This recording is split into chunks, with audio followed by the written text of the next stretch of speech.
more of laway. Ayaw. Okay. Ay! Ayaw. Pumasok na kanina eh.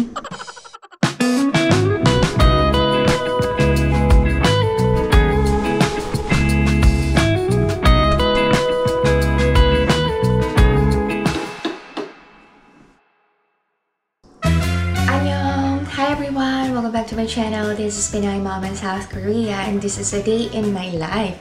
Samahan niyo ako ngayong araw na to sa panibagong araw dito sa South Korea. Gagawa muna ako sa bahay bago ako magluto ng brunch namin ng mga kids. First, I have to wash towels. Yun. Pag naglalaba ako ng towels, hindi na ako naglalagay ng fabric conditioner kasi dinadryer ko. Sa dryer na ako naglalagay ng dryer sheets. Ito yung pampabango. Tapos, meron tong option na towel. Ito, lalagyan ko ng tubig. Sayang yung sa loob nito. Pinanglalaba ko ng kitchen towels naman. Huwag yung basta-basta itatapon kasi may mga naiwan pa to sa loob. Marami pa tong malalaban. Kala nyo ba?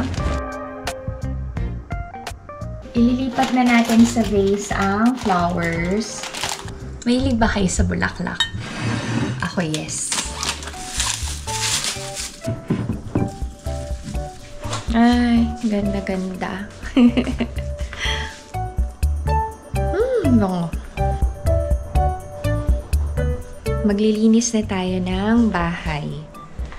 Ang mga kids, late nagigising, so sila na yung naglilinis ng room nila.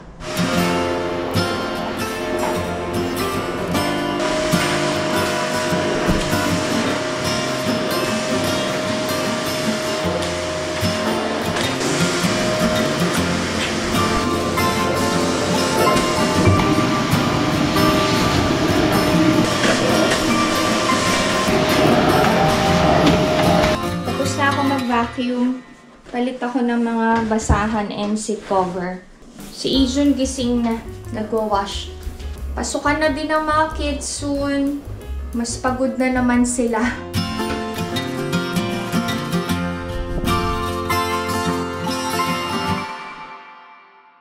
This time, magpalit tayo ng cushion cover. Yung cortina, hindi ko papapalitan. Sa pasukan na lang ng mga bata. Kumusta kayo, Tonetizens? Ay, Tonetizens. Ang totoo niyan, starting today, wala na akong work sa academy. Nag-resign na ako. Why? Parang gusto kong mag-attend ng mga special classes na ino-offer sa City Hall. Kasi, simula nung dumating ako sa Korea, and nagkaroon kami ni Alex ng mga anak, ang naging focus ko is yung pagiging housewife. I always take care of the house, the kids, and the family. And then nung nag-start na sa kindergarten si Ina, dun lang ako pinayagang mag-work ni Alex. Pero may mga bagay na gusto kong gawin na hindi ko nagagawa kasi may mga priorities ako sa life. Kaya sabi ni Alex, since mag-40 ka na this year, umatan ka na ng mga classes na gusto mo. E-enroll kita. Mag-rest muna daw ako sa pagtatrabaho sa academy. So, yun. Nag-resign na ako. Stress ba ako sa work sa academy kaya ako nag-resign? Hindi. Gusto ko lang talagang ma-enjoy yung pagiging 40 ko this year. And gawin yung mga bagay na gusto kong gawin para sa sarili ko. Kaya, pahinga muna ako sa pagtuturo. Focus ako sa sarili ko, sa mga bata, sa bahay, sa pamilya, sa vlogging. Pero si Alex, kilala ko nun. Alam niya na passion ko talaga ang pagtuturo, lalo na sa mga bata. Kaya sabi niya sa akin, i-enjoy mo lang. Huwag mo munang isipin yung trabaho. Tapos sabi niya, hindi naman talaga kita gustong magtrabaho, ikaw lang mapilit eh. Si Alex kasi ayaw niya talaga ako magtrabaho. Gusto niya na full-time housewife ako. Pero mahal niya ako and he supports me with everything that I want to do. So, hinahayaan niya ako na gawin yung mga magpapasaya sa akin. You are my sunshine, my only sunshine. You make me happy. Okay na. You make me happy to netizens. Okay. So, masaya ako today kasi mag-e-enroll kami ni Alex tonight. Abangan nyo yung mga gusto kong pag-aralan dito sa Korea. Korean language ba? Hindi. Pero makakatulong sa akin yon to build confidence, to get along with other people, and to learn something new. Excited akong i-share sa inyo yun to netizens. We are going to learn something new together. Okay, done ang paglalagay ng cushion cover.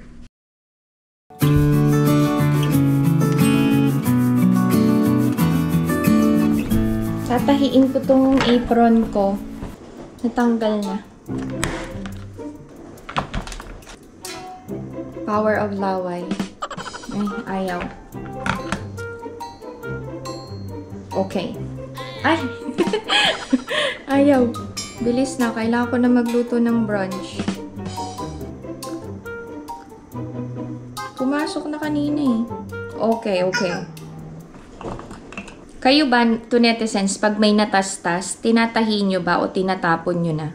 Ako tinatahi ko. Sayang naman kung itatapong kagad. Mayaman. Ang laking bagay din pala nung subject na hele, no? Hele nung time namin, Kasi matututo ka sa mga ganitong bagay. Si Ina marunong manahi. Pag may mga kailangan siyang tahiin, hindi niya na inaasa sa akin. Ay, na-freak so Sleeping Beauty.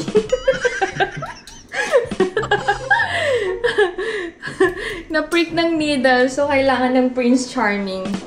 Yung kiss ng true love. So, kailangan ko magtulog-tulugan. Hintayin ko si Alex mag-out sa trabaho, no? Pa-bebe, no?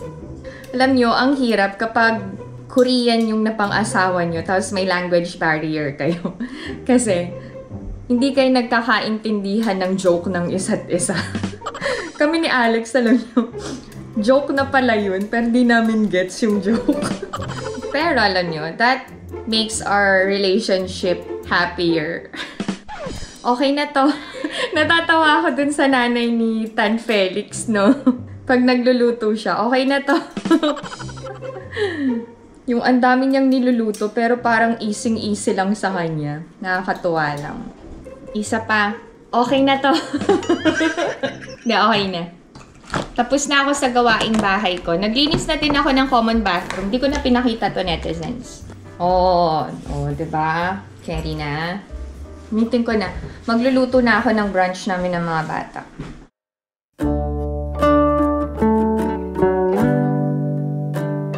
Mga containers to ni Omoni.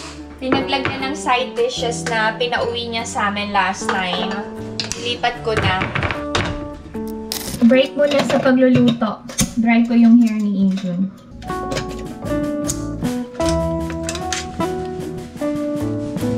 Lotion ba nasa? Lotion nasa? Ay, mo galit mo. Ah!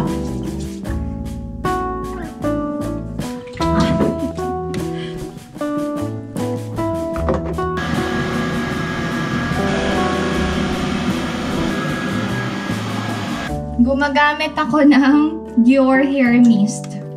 Ito yun. Say hi naman sa vlog, oh. Mag-hi ka. Good morning, my two.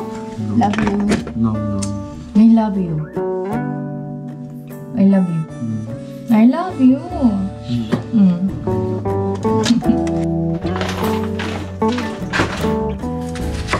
Magluto ako ng egg omelette. Shinina! Very Filipino style, no? Yung ang layo mo dun sa tinatawag mo.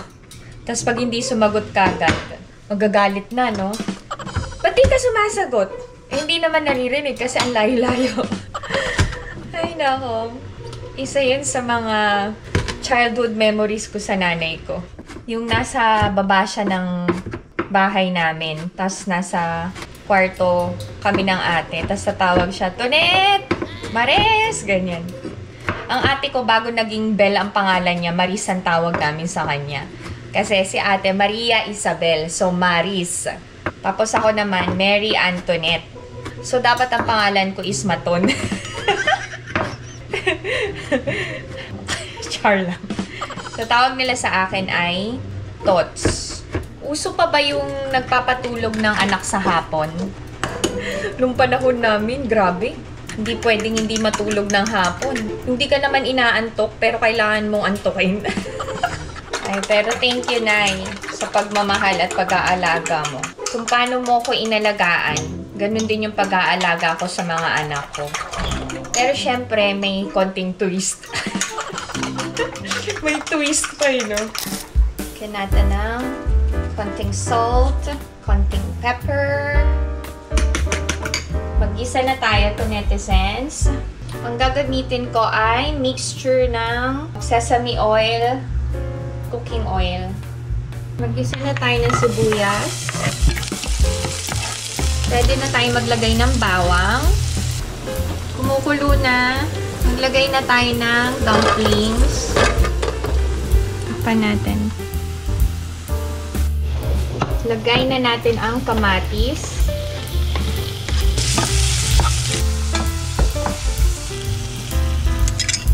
Lagyan natin ng cheese.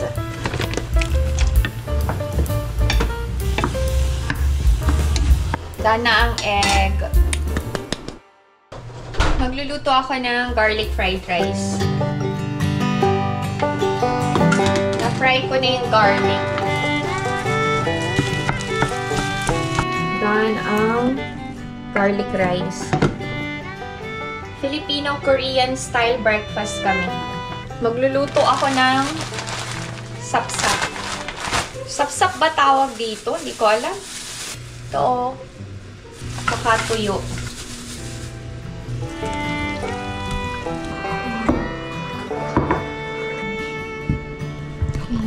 This is our brunch. Si Ina nag-wash. May schedule sila sa dentist today eh. Kain tayo to netizens.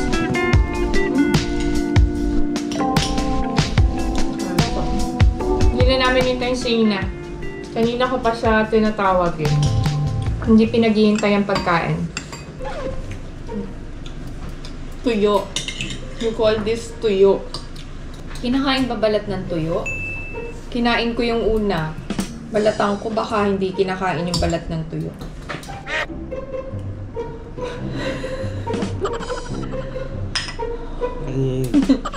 To Ijun, to Mommy. Sakto, tapos na yung nilalabang kong towels. Ito na din. Ayan. Dryer na natin.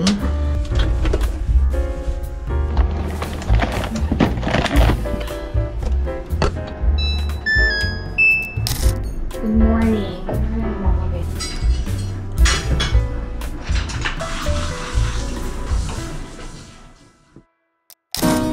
May natirang omelette. Nakapugas na ako.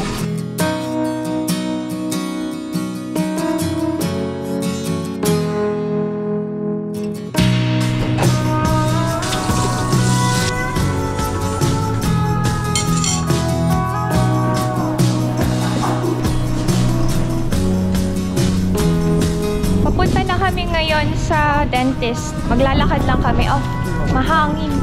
Pero maganda ang panahon.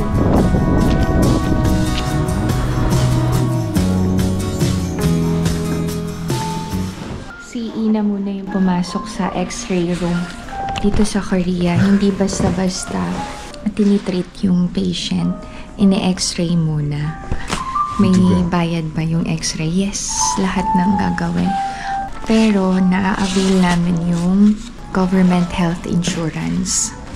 Yung scaling and cleaning under din ng health insurance. So, mura lang yung binabayaran namin.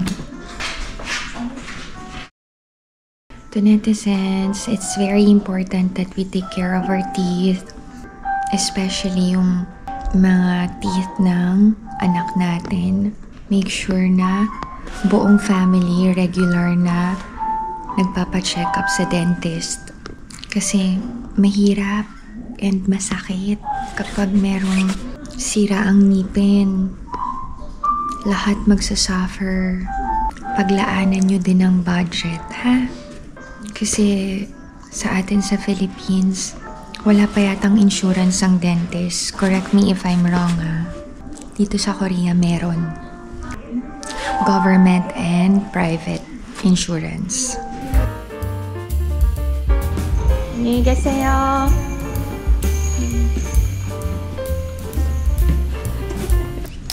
Safe na safe dito sa Korea. Ayan. May camera.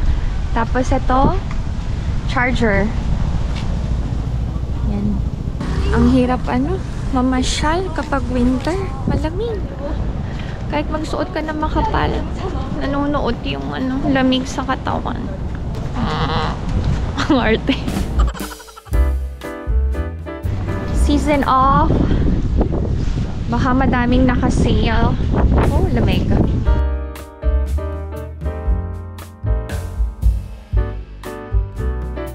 Naka-sale eh. 7,000 won na lang. Pag season off, make sure na pupuntahan yung spot is yung naka 60% off.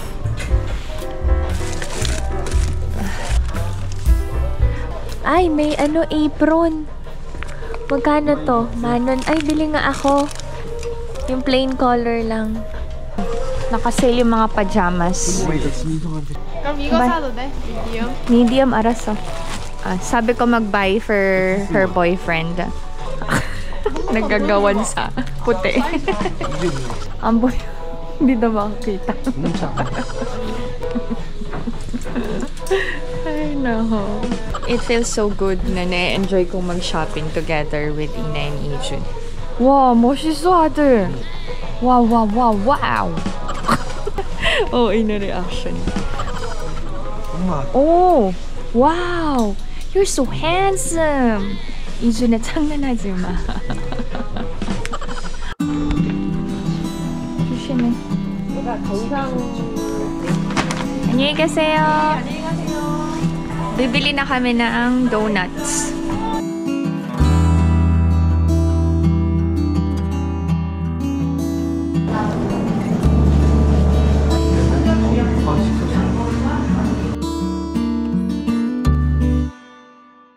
Nag-aaway pa rin ba si Ina and si Ijun? Yes! Pero hindi na yung kagaya ng away nila nung mga maliliit pa sila. Yung away nila is para na lang kulitan, harutan, ganyan. Yung pantulog na nabili namin, i-share ko sa inyo mamaya pag-uwi. Nakakatuwa kasi ang puppy love ni Ina at si Ina, magkatapat ang apartment yan. Yan, dito si Puppy Love. Doon kami. Oh, diba? Iisang neighborhood lang. See you at home to netizens. Hindi na ako magba-vlog dito sa labas kasi malamig. We are already home. Bakit kami bumili ng mga pang-winter na pajama? Naka-sale kasi, pwede pa nila ito magamit next year. Kaya bumili na ako. Malaki yung size nito. Yan o.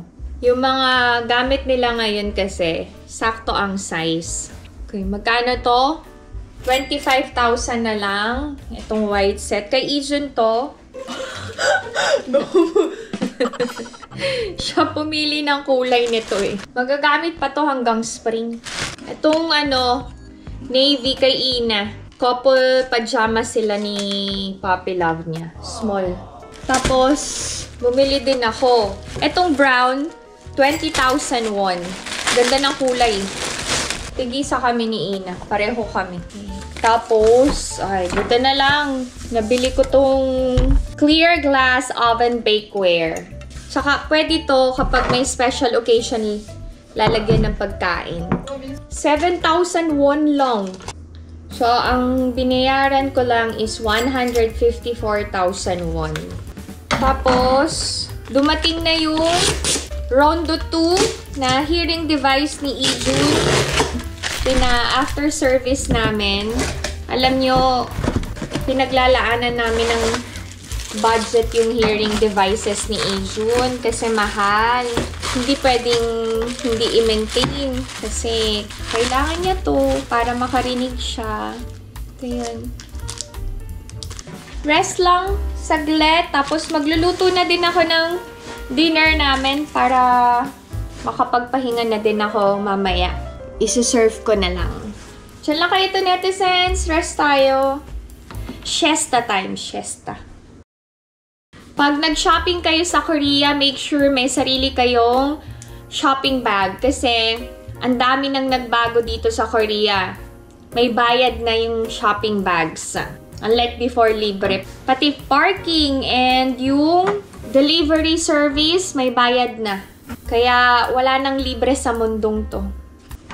Biglang nagseryoso.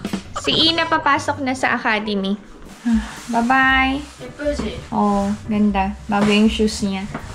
Yan. Bye-bye. Love you. Love you. Rest time to netizens. Kain tayo. Merienda. Apple. Sausawan alamang. Anong lasa? Masarap. Try nyo. Madami ka talaga magagawa kapag maaga mo natapos yung mga gawaing bahay. Ang panahon today, maaraw, clear ang sky, pero mahangin, kaya malamig. Kumusta panahon sa Pilipinas? Magsa-summer na, no? Grabe na naman ang init nyo dyan to netizens, ha? Palagi kayo mag-ingat, ha? Stay hydrated. Masaya ako ngayon. Nakasama ko si Ina and si Ijun. Kala mo naman, di ko nakakasama sa bahay mga anak ko na. Hindi lang. Yung may time kami together. Mahal ba man sana sa Pilipinas? Nung nasa Pilipinas ako, ang mahal. Isang piraso, yung maliit lang na red apple lang. 25 pesos yata. Bata pa lang ako, mahilig na ako sa prutas. Ang madalas bilhin ni nanay, saging. Kasi mura ang saging, di ba? Tapos kapag in season ang melon, avocado, yan. Pero, sa bahay namin dati, hindi nawawala ang saging. Mahilig sa saging ang nanay. Kaya, nanawa ako sa saging. Pagdating ko dito sa Korea, si Alex ang hilig sa saging. Hindi ako makain ng saging na.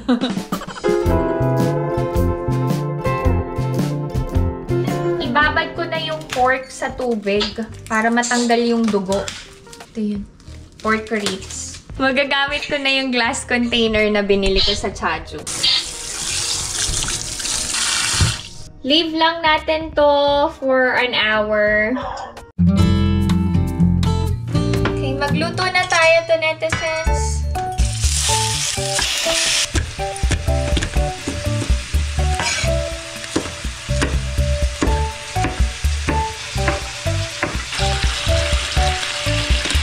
Saute natin ang garlic and ginger. Ready na tayo maglagay ng soy sauce. Lahat ko na to. Then, ang oyster sauce. Black pepper. And yung Sprite. Parang ito yung pinakasabaw niya. Lutuin natin.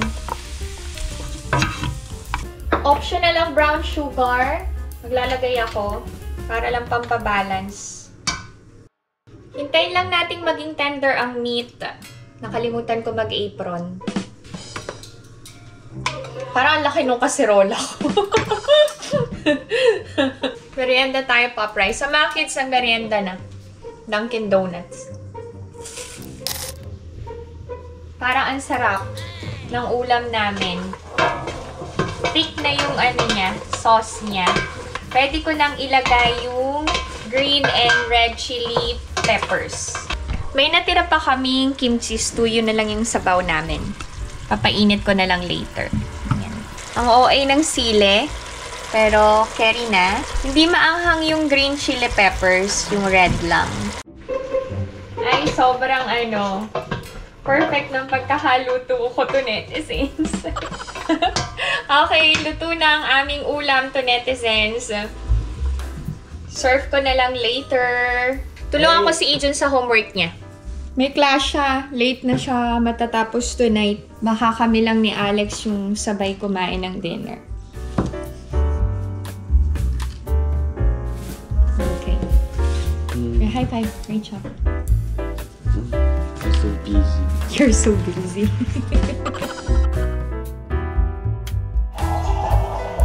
This is our dinner. Ito yung sweet and spicy pork ribs. Maraming side dishes. Kimchi stew. Alex is home. Enjoy our dinner. Okay. Okay. Kain tayo. Just the two of us. Try na. Try natin. Ay, masarap. Napakamasarap. Ay, masarap yung recipe. Try nyo to netizens. Ang simple-simple lang.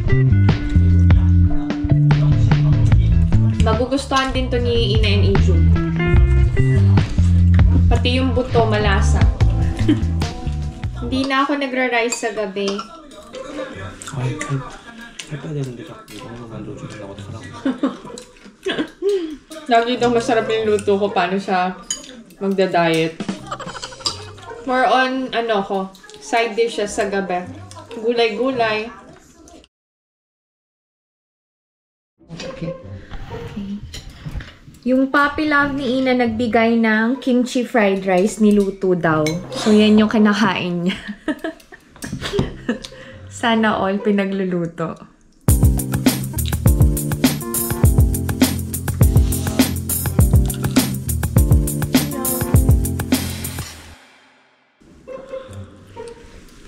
Ay, hindi masarap. Hindi masarap. Hindi na naman masarap.